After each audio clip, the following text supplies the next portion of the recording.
Hello and welcome to another episode of Map Talks.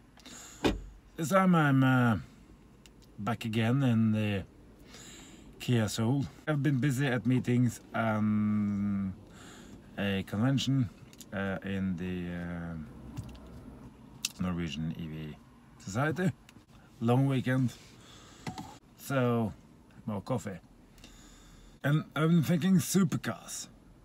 They are very, very quick, they're noisy, they're raucous, they're quick, they're fast, like very, very high top speed, I love them.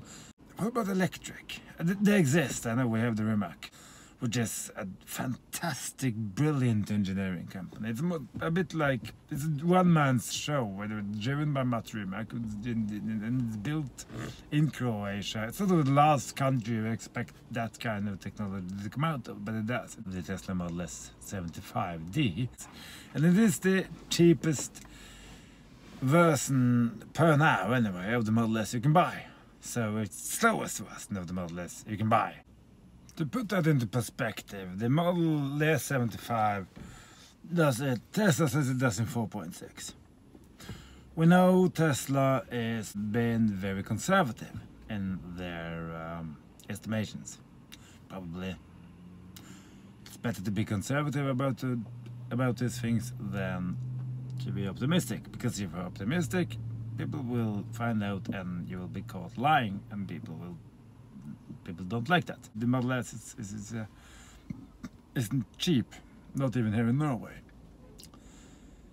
But comparatively speaking, given the performance data, it's amazing. And what does that do with the traditional supercars? We now have big four-door electric saloons running rings around almost any given supercar you want to bother to mention.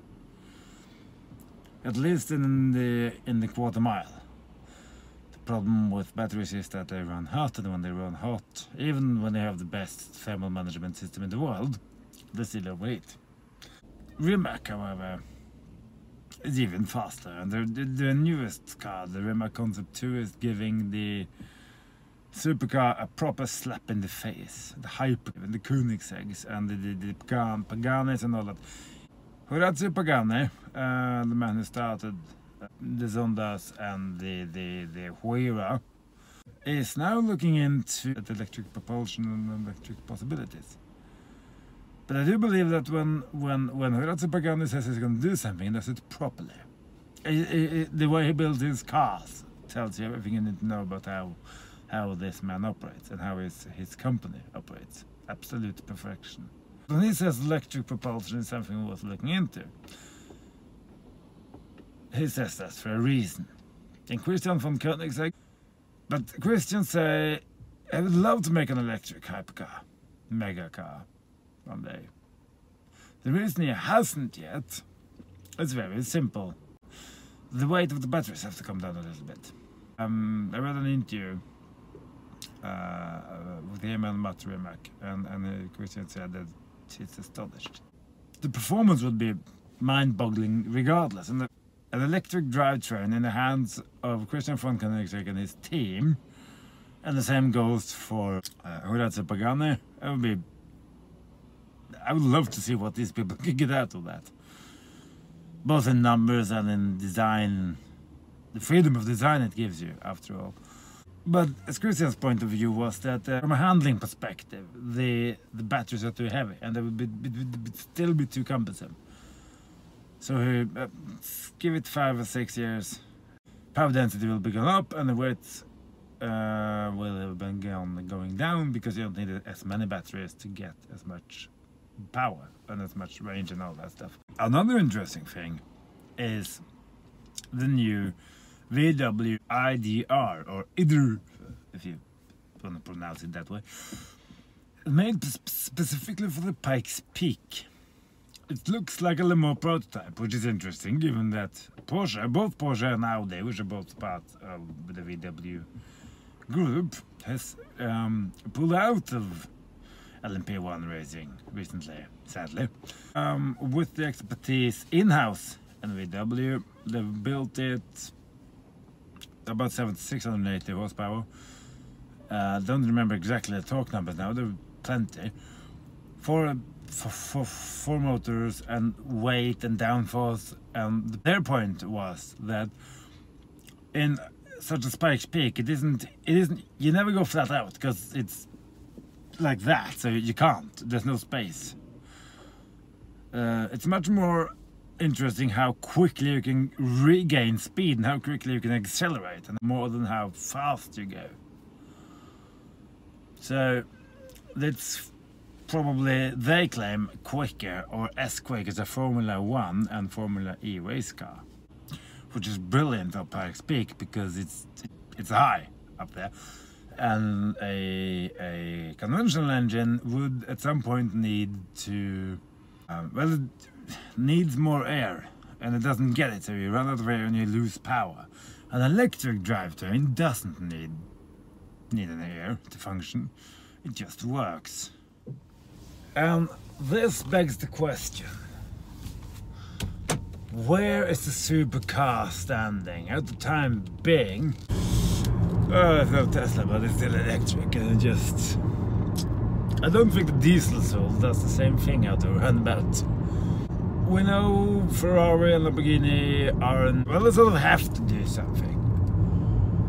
Lamborghini love their V12s, as does Ferrari. Well, the world we're living in, going forwards. But then again, you have to ask the question, does it really matter? Does it matter if your Lamborghinis and your Ferraris and even your Bugattis and that lot, and all the other ones that are popping up, to your Gumpers and then Jaguar XJ220s and all that stuff, F40s, F50s, McLarens,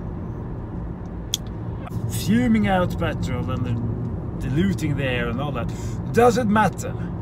Really? Some would say yes, it's awful, it's noisy, yes, it's noisy, but it is special. And some people still like that. And as for the matter of the pollution, well, yes, they pollute. Of course, it's a fossil engine. You can't get around that. And certainly not in this class of cars. They're not exactly. They're not Honda Civics. But they're built in so few numbers. Even now, when McLaren builds relatively many cars, you know, and Ferrari, but if we're talking top of the line hypercars here, it's not that many, and it's not that many built the last 30 years either, in worldwide, ever.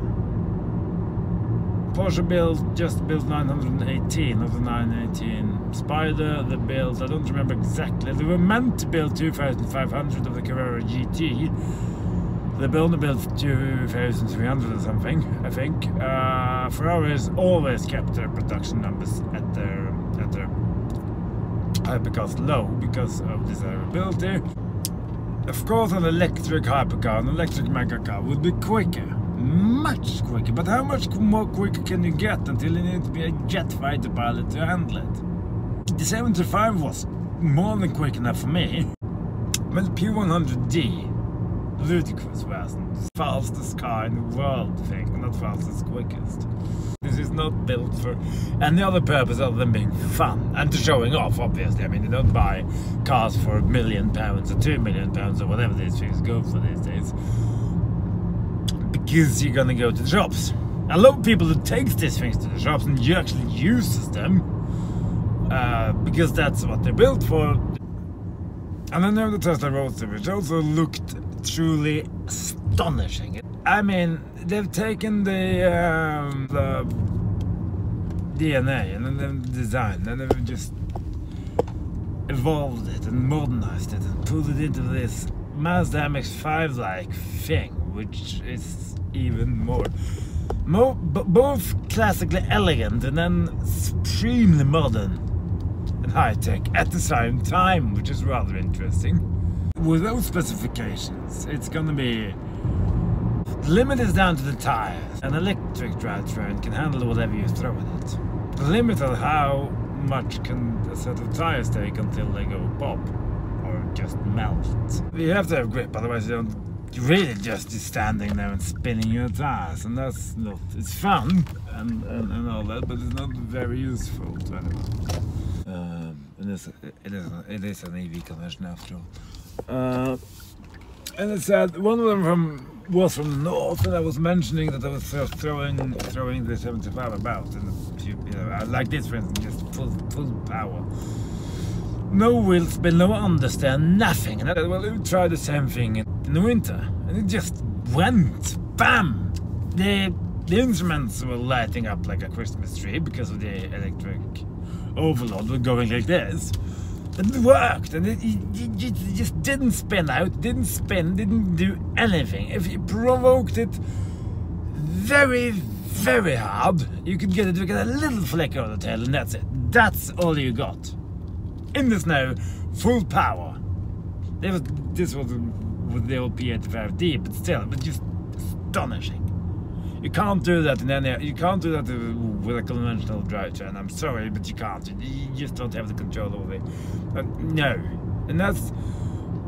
Imagine what that will do to tame any kind of horsepower you throw at it. As long as Michelin and Pirelli and all the other guys can make tires that can take the power.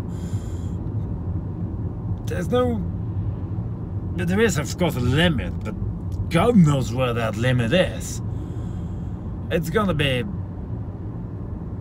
mad from now on to see where this is ending. I mean, supercars are built on this tripod, you know, money. Okay, they cost traditionally a huge amount of money. They always have, really. All from the old Mercedes 300 SL, the Gullwing. So, you have the money, and you want the coolest thing in town. Okay, you buy yourself the new Koenigsegg. Then Koenigsegg have never had high production now. You go to Roof, which have had, just can make amazing things. Or you go to someone else, Zenver, for instance, which is Danish. Or you go to Pagani, you know, you can build, you'll always build something special. So you have that, you have the money and the desire to have something unique. Those are two of the things that the Hypercar, supercar is standing on, if you want. And then you have the tech. You want the newest, the best, and yeah, okay, that's gonna cost money, but then we buy that because you can. You have the brand loyalty and the mythos that some Ferrari and Lamborghini and Porsche has built around them. No one more so than Ferrari. And I understand that.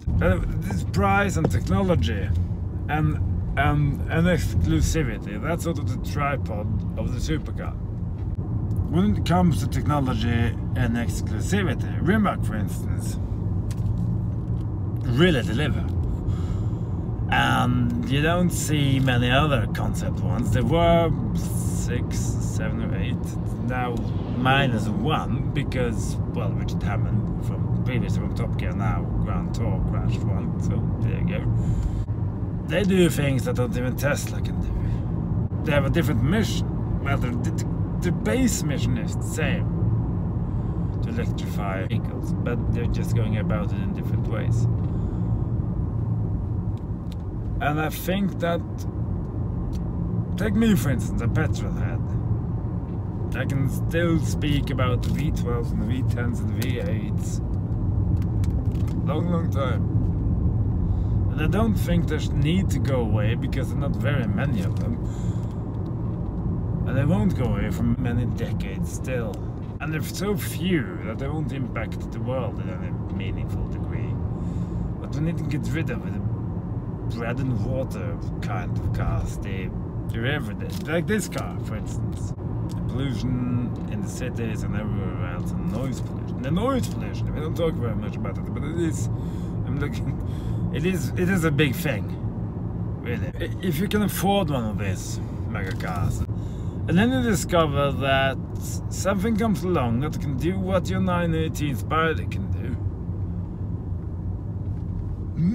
much more efficient. And I haven't driven a Rimac, I've barely tested the P100.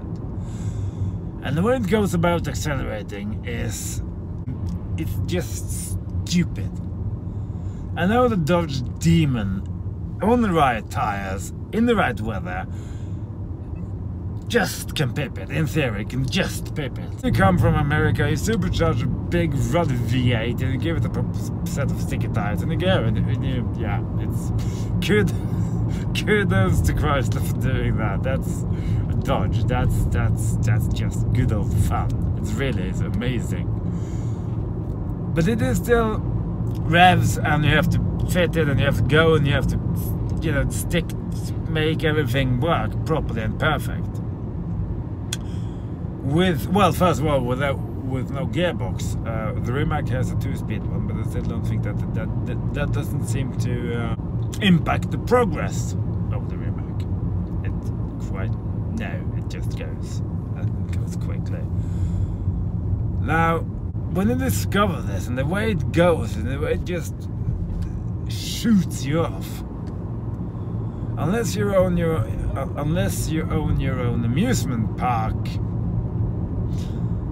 you won't really find that anywhere else. Electric propulsion is better in so many ways. Yes, you don't have the noise of the American muscle car we mentioned, but it just throws everything else overboard.